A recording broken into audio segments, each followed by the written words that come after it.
Welcome back to another Monday Night Sports Show, Rams. I'm Erica Johnson. And I'm Rachel Hallam. And as if October wasn't spooky enough, the coronavirus is scaring the NFL.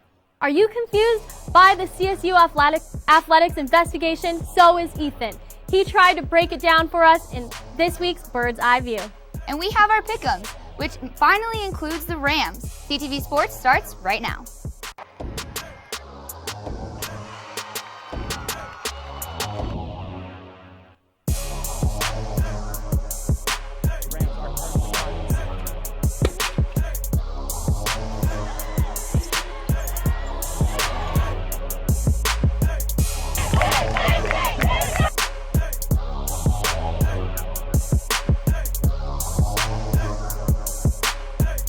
The Broncos and Patriots game was played Sunday after being postponed twice due to positive COVID-19 cases. However, an important player on the Broncos offense was unable to play, but not due to COVID-19. Melvin Gordon was charged Tuesday night with driving under the influence, clocked in going 71 miles per hour in a 35 miles per hour zone in downtown Denver. Gordon did return to practice Thursday, but due to strep throat diagnosis, he was unable to travel with the team to New England, and making him inactive for Sunday's matchup. The Broncos did not plan to suspend or fine Gordon for the DUI, but he could still face serious discipline from the NFL. A DUI charge would result in a three-game suspension, and fines could cost Gordon $800,000 if served next season. The Broncos also have the choice of voiding his $4.5 million of guaranteed money if they wish. It is scheduled for a court date on November 13th. After seeing the NBA work tirelessly in the bubble to contain the spread of COVID-19, the NFL decided to take a jab at it. And as of this moment, things seem to be heading in the wrong direction. Since the return of football, the league has been going through serious changes in making sure teams are constantly receiving the right treatment and are following the correct protocols to keep themselves and those around them safe, all in order to keep the season alive and well. For the most part, the season has gone on pretty smoothly until more and more positive cases came to light, causing the league to reschedule a great amount of games, 12 to be exact, and that's only the start of it. Multiple big-name players, such as Patriots players Cam Newton and Stephon Gilmore, and 13 Tennessee Titans players have tested positive in the last couple of weeks, forcing the league to make changes, moving games to later weeks and moving bye weeks up to earlier weeks. And some players were more unhappy about these decisions than others, especially Broncos players. A few days before his DUI charge, Denver running back Melvin Gordon took to Twitter to speak about the impromptu bye week, saying, "Ain't no way we practiced all week and they canceled our game." Even with this sudden shift, it was good to see that some players were able to see the positive side of the off week and what will happen to better themselves and their squads. Broncos offensive tackle Calvin Anderson said, "Not what I thought I'd wake up to. We'll adjust, adapt, and assimilate." Now, because of the mass amount of players and staff on a single team, attempting to stop the virus is nearly impossible. And trying to copy the NBA's bubble would be too great of a task for the regular season with these increased levels of personnel. So in response to the probabilities, the NFL has produced their own highly efficient technology to track contact tracing. The NFL has found a more efficient, accurate, high-tech solution that brings precision to the contact tracing process. The technology for our implementation of contact tracing is really using something that's called a proximity recording device. It's a small chip that just works by sending out a radio frequency to record the distance and duration that you're actually in contact with another individual. And with all this in mind, it's still important for the NFL to keep a close eye on their players and staff if they look to continue their season throughout its intended time.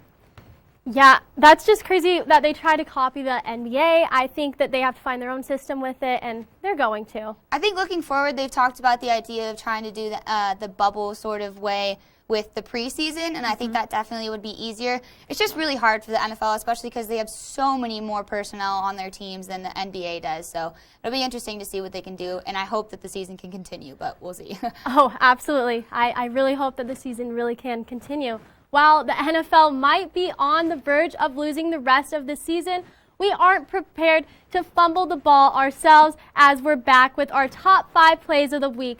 Week 6, we've got the NFL's number 5. We finally have the victorious Atlanta Falcons and their defensive efforts after removing head coach Dan Quinn and general manager Thomas Dimitroff.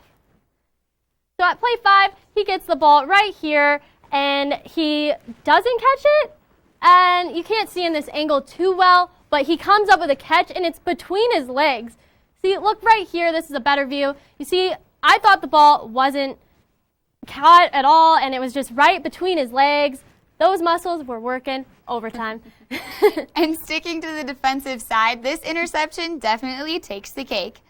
You might have said the leg catch was one of the strangest interceptions we've yet to see, but this one hits a little different. Jets safety Marcus May with the butt interception. Does he have it? Might right there? No? Maybe? Oh, he's barely got it right behind his back. Might have been a blowout loss to the Dolphins, but the Jets have another rear end related highlight to look back on for years to come. Moving on to the offensive side of the ball, we have one of the most interesting ways to score a touchdown at number 3. Eagles choose to fake it, and it works. And he's going. He's at the 40, the 50, the 40, the 30, the 20, the 10, and he fumbles the ball. Whoa. Oh, and then it was scooped up, and a touchdown's a touchdown. That's all I got to say. Now we have to take a look at promising Cincinnati Bengals rookie quarterback Joe Burrow. With the Bengals struggling, even despite Burrow's best efforts, he still hits this 67-yard bomb to wide receiver T. Higgins, who had 6 receptions for 125 yards that game, but they still lost to the Indianapolis Colts that day. At last, but most certainly not least, at the top of the list, it's only fitting to place the king on top. Derrick Henry breaks loose on one tackle, and he's through the gate, and he's off to the touchdown, and he's got it. Oh, he's got it. They're not going to even catch him. That was incredible play run by Henry. Derrick Henry is an absolute monster. I don't know how anyone can even try and stop him because they certainly haven't been able to show that they can stop him. So that was crazy. Yeah, exactly. 94 yards, and he barely gets a touch like from a tackle. Insane. He's kind of scary to watch sometimes. Oh, yes, absolutely. He is scary. While many Ram fans are overjoyed that CSU football will be back this weekend, fans will not be permitted to attend games. I took to the corners of campus to see how you all felt. I'm Erica Johnson. I'm outside Canvas Stadium. It has been announced that the stadium will not host fans for the football season. I was able to talk with some students about how they felt about this. Kind of sucks, but I don't know if we're safe. It's fine with me. If we can go to class, I don't see why not. But I feel like as long as they regulate it, we'll be fine. Football will always be around, but like there's bigger things we kind of have to give up right now, unfortunately, to keep everyone safe. I don't know. It's kind of like it is what it is. Like we have to give up a lot of things. It's a little unfortunate because I was very excited because I'm a freshman, so I was really excited to be able to go in the stadium. But I think it's probably smart considering the fact that all of us crammed in there is probably not the best idea. Yeah, exactly. I agree with that. Thank you so much. Thank you too. We wish we could be in the stadium. I do miss it myself, but I mean, I understand. And if it keeps people safe and stops spreading coronavirus, I think it's probably a great idea. Yeah, absolutely. That's what most of them had to say, and I agree with them. Yeah, absolutely. Well, Rams, it is time for a break. Bird's Eye View is up next with Ethan's take on the results of the investigation into CSU Athletics.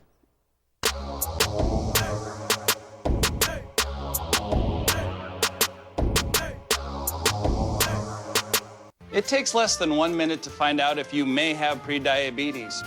You can do it here. But you probably won't. You're busy. Kids, work, show coming back in 48 seconds. So let's do this now. Hold up one finger if you're a man, women, 0. 3 more fingers if you're over 60, 2 over 50, 1 over 40. If you're not sure, keep in mind you're sitting on a couch right now, so 1 more finger if you're not very active. 1 finger if yes, 0 if no. 1 yes, 0 no. Next, find the body type that looks most like you and hold up that many fingers while I look around awkwardly. And that's it. If you're holding up 5 fingers or more, you probably have prediabetes. Sorry to be so blunt, but hey, you're busy. Just go to the site.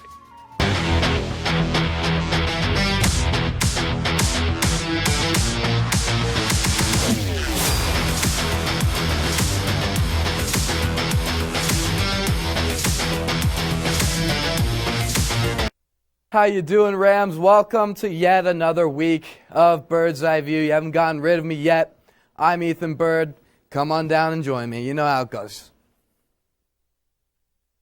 Well, Rams, the time has finally come. The investigation into CSU Athletics has concluded. I give it a week for everyone to digest and talked about why we love sports last week to kind of give us a buffer before we talked about the unfortunately less pretty side of sports. So I read the report, all 32 pages, and to be honest, in my 3 completed years of college, I think that's the most I've read so far. Sorry, Mom and Dad. And even after reading all of that a couple of times, I seem to find myself more confused every time. I have tried to reach out to the athletics department, but was told that they will be giving no interviews, and the only statement is one made by President McConnell herself. So let's just digest this together, starting with the COVID-related investigation. Let's start at the end of it with the conclusion. I want to look at, it says most student athletes who participated in the investigation reported feeling safe during team activities and believes that coaching and training staff made their best efforts to implement and enforce the university's return to sports protocol. Now I want to look at this first part as it's highlighted. What does most student athletes even mean? When on page 4 of the investigation, it states that multiple athletes raised concerns over the frequency of testing and numerous stating that they were concerned over the fact that staff were not being tested. Then on the very next page, again, numerous athletes were concerned over contact tracing, 2 of which stated that a teammate practiced in between exposure and then subsequently quarantining. And on page 9, 4 members of the football team said that they were concerned that practices were not halted after the first cases on the team. Now, on to the second half of the conclusion. While numerous witnesses expressed some degree of dissatisfaction or concern about aspects of the protocols, those concerns were predominantly related to communication, consistency, or testing policies, so on. You can read the rest. It is the word predominantly that is concerning here. Yes, much of the concern was towards communication and following protocols, but this conclusion leaves some pretty big stuff out. For example, as was reported by the Coloradoan back in August, there was alleged threats to playing time. On page 12, which is at the top of your screen now, it is stated that there were conflicting reports regarding implicit or explicit threats to playing time. One player saying that if players got sick, they would not be playing. Another saying that they were told that they would have to forfeit their spot. And lastly, one reporting, again at the top of your screen, of Adazio cautioning against missing playing time due to missing the installation of the playbook. Based off of all of these, it does not seem like these were explicit threats, and it was reported that many athletes did not feel this way anyways, but as a leader, language matters. It does not seem that Adazio was explicitly threatening playing time, but whether or not it was his intention, when the lines are read in between, things can get complicated. Now on to the racial climate report. This conclusion actually includes steps to take in the future. They include creating a way for athletes to report concerns outside of the department and encouraging it, focus on diversity and inclusion training in the athletic department, and amplifying the university's statement against retaliation within the department. But I really want to focus on that first one here. This is imperative for moving forward, as a large complaint from athletes and staff who were interviewed and when they had an issue was that they reported issues, they were not resolved. On page 14, there were several concerns over Joe Parker's handlings of racial issues. One former and one current football player raised concerns over former coaches and reported that nothing was done. One staff member said that despite Parker addressing racial incidents, he did nothing to address the culture. And another staff member stated that the constant inaction fosters a culture of inaction. This is why reporting outside of the athletics department is imperative in order to bring the deeper, unreported, or ignored issues to light.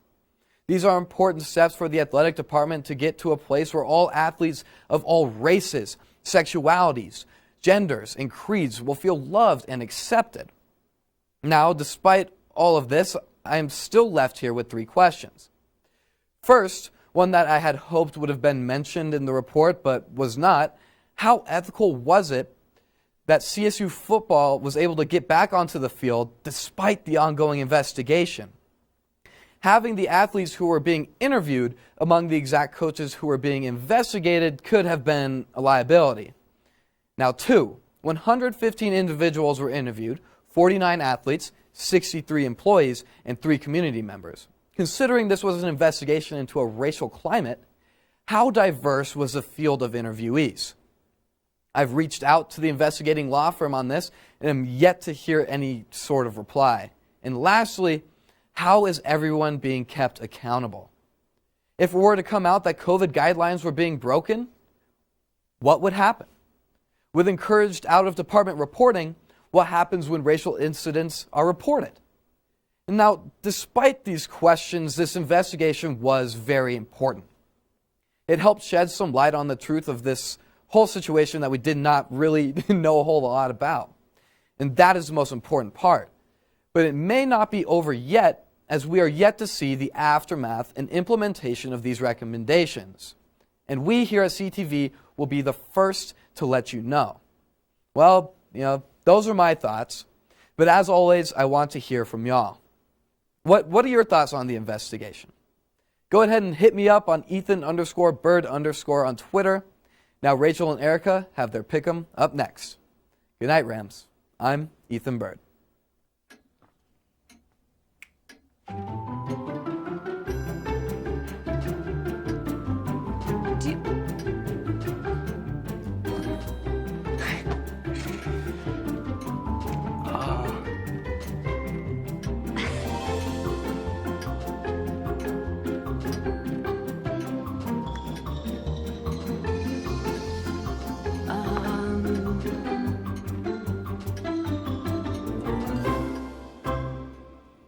Listen, you're my friend. I noticed you haven't really been yourself recently.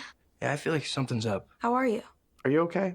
Is there anything you want to talk about? I just want to know how you're feeling. And listen, even if you don't know what to say, I'm here to talk. No matter what you're going through, I just want you to know I'm here. I've got your back. when you want to talk, I'm here.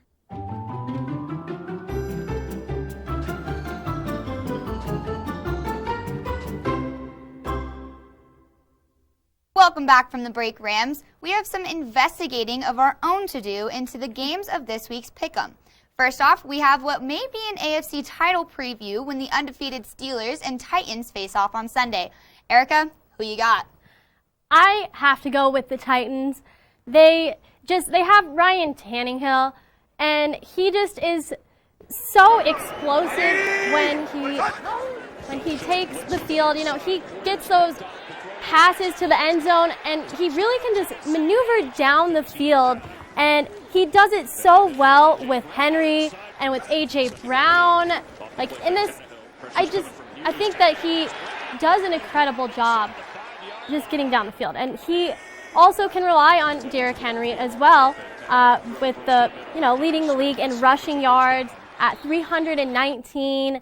He is a block, like we said earlier. He is unstoppable, and I don't think that anyone can really catch him. He just is so quick, and he just knows all the right places to be at all the right times. Absolutely, and I definitely agree with that. He is a force to be reckoned with, for sure. Yes. And he is my main reason I'm going to be picking the Titans for this game. It's first of all, it's going to be a great defensive game too. Mm-hmm. The Steelers defense is going to be all over Tannehill. Number one. Oh yeah, absolutely. Yeah. Two undefeated teams. I mean, they're both doing really great right now in their leagues. But I'm going to go with Tennessee, and I think it's going to be mainly because they're in Tennessee, and I know that that's not really a huge advantage right now because there's not a lot of people in stadiums, but Actually, wait, I think they do have fans actually at this game. they have like partial, yeah, right? Yeah, a little bit, okay. yeah. Mhm. Yeah, that's I right. just think, I just want to go back to Derrick Henry, though, because Yes. that yeah. is literally the person that I am going to be looking for that whole time. I mean, you say it. He's stiff-arming left and right. He is bulldozing over people everywhere. He had his 94-yard touchdown. I mean, Yes. he is already having one of the best seasons he could have. And he's now the first player after this last game. He's now the first player in NFL history to run for 200-plus yards in 3 consecutive seasons. 200-plus yards in one single game in 3 consecutive seasons. If that's not incredible to you, I don't know what is, because that already just blows my mind. But like I said, it's going to be an interesting game just because these are 2 very powerful teams. So it's going to be a good game. It is going to be a really good game. I definitely think that we were right with the Titans, that they're just going to You can't count out Ben Roethlisberger. Well, though, yeah, and so. him and Tannehill are actually really similar statistically. So that's going to be a great matchup, and I'm just so excited to see that game. Yeah, it's funny because we've been talking a lot about these older quarterbacks like Aaron Rodgers and Tom Brady, who are already having great seasons like they have been their entire careers. It's just funny because they're in the later stages of their careers in the NFL, but they're not slowing down at all, and it definitely is shown with Ben Roethlisberger too, especially. So yes, absolutely. Now on to the another AFC showdown. Hometown Broncos will be taking on the Super Bowl defending Chiefs. Can the Broncos improve their winning streaks in their streaks to winning in Game 3? I don't know if you're going to like what I have to say, but I'm going to go with the Chiefs on this one. This one was kind of hard for me to choose in the first place just because the Chargers are in the same division as both of these teams, so I didn't want to have to pick either of them, but I had to.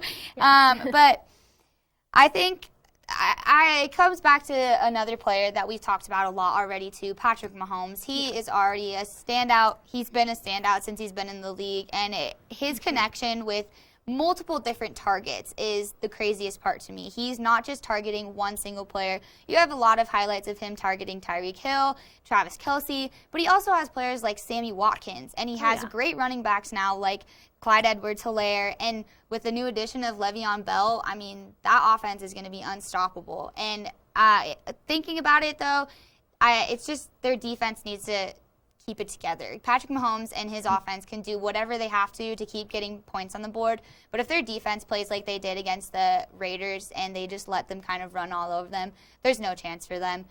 And it's just interesting because their offense is already such a powerhouse. I mean, they're 9th in the league with 29 points per game. They're 4th in the league with passing yards, 14th with rushing yards. So, yeah, it's going to be interesting. Hopefully, Patrick Mahomes can let his arm do his thing. Yes, well, I'm going to go with the hometown, my team, the Broncos. I definitely think that there's going to be some points in this game where they're really going to have to step up a lot, especially on offense, not getting any touchdowns the last game. Just really, they can't rely on their kicker the whole time. And well, clearly they can. Well, I mean, he's not missing anything, so. I guess so, but they want to score and actually get on the board with Drew Lock, and he's going to be looking for other potential threats like Judy and Lindsey. I just think that Drew Lock has to really look for those other opportunities than just throwing the ball for the end zone, because he likes to do that a lot, but he just, I don't know, he has to look for Judy. Judy, I think, would step up into that spot. He is a rookie, and I think he has the ability to do it. And at the beginning, he also was stepping up a bit, and I don't know, I just think that Judy could do it. And if not, then Lindsey can, and Lindsey carries 224 carries over 1,000 yards, and when that was last season, but when he does go over 1,000 yards, they are unstoppable. They're 6-0, and I just think that he has the ability there with Lindsey to connect with Lindsey too. Yeah, we need to look better at the defensive side of this, because we both talk about the idea that if they can get in the end zone, if they can do this, if their offense is going off, well, if the defense goes off, there's no chance of them to do that. So for me, it's if the Chiefs defense, like I said earlier, if they can stick it to the Broncos and they can make sure that they can hold them back from getting into the end zone and force McManus to keep taking field goals, Patrick Mahomes is going to have a chance that he can get his points on the board and get his players hyped up and everything. So, I just think it comes back to the defensive side, absolutely. Yeah, absolutely, me too. All right, and finally, we get our Rams in on the Pickem. CSU will be taking the New Mexico Lobos on in Canvas Stadium on Saturday. The Rams are listed as 20-point favorites. You trust in Vegas, Erica? Yeah, I'm going with the Rams. The Rams, they just have so many, like, with the Lobos, don't they also have a new head coach as well? Yeah, so I think that this is going to be room to really show what Steve Adazio has in store for the season. And to see how the running game is going to change with, like, Patrick O'Brien, because last year he did really well. He got, like, 13 touchdowns and over 2,000 yards, and he can, without Warren Jackson, I think it's going to be a different offense. But I think that he's going to be able to rely on Thomas and Wright as well. So I think that he's just going to have to see other ways, and I think he's going to be able to. I really think he's going to be able to. Yeah, I'm going to agree with you. CSU is going to take this one, definitely. The last couple of times they played New Mexico, they've pretty much ran all over their defense. And based on the past with the Lobos defense, I mean, you look at them last year, they needed their offense to go off because their defense was just not struggling all over the board. But the thing is, though, even with their offense going off as it was, they only scored about 22 points a game last season, only had about 190 passing yards, and just over 200 rushing yards in a game. But it goes back to their defense. They gave up about 37 points per game that last season, and their passing defense is beyond their weakness. So if Patrick Mahomes can hit his targets deep in the end zone or in the backfield, whatever it is, they're definitely going to be running all over this Lobos defense. Yeah, I think that O'Brien, he just has to really look at the pockets and all of that. So I think that, defense has to be stronger. Yeah, I'm excited to see how the season's going to go. I mean, whole new coaching staff, we got a couple new players, and we still have a lot of players that came back. So we'll see what's going to happen there. But like I said, the Rams have a better offense, and their defense is clearly better because Lobos' defense is just struggling all over the board. But who knows? Maybe their coach gave them a little bit of a boost, and they can finally get back into it. But, we'll see. Bringing back some of their key players is going to be really big for the Rams, too. So yes, absolutely. Well, Rams, that is all the time that we have left for tonight. Make sure to follow us on Instagram and Twitter at sports_CTV. Get updates on this week's game. I'm Erica Johnson. And I'm Rachel Hallam. Make sure to tune in tomorrow night for your weekly fantasy advice from the one and only Hunter Fillmore.